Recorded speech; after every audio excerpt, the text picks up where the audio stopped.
day. Muna ni ang purma sa atong kargadang nga papel. Biyahe ni para Manila ha o gitabuna na. Muna ni purma ha. Okay, tuloy-tuloy na ni ha.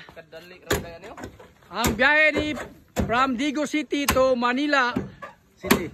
Manila City Manila. Okay, Yamana Transport ha. Yamana Transport Incorporated. Barangay 3 de Mayo. Digo City, Davao del Sur, Philippines. Mo karga niya bisan unsa. Saging, mangga, kopras.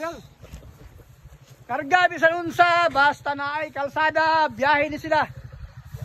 Basta masulod og kalsada. Karga ni. Mo ni pinakatibay nga tracking sa Davao del Sur. Digo City, Davao del Sur, Philippines. Okay, mo ni. Mo na ni ato ang amigo.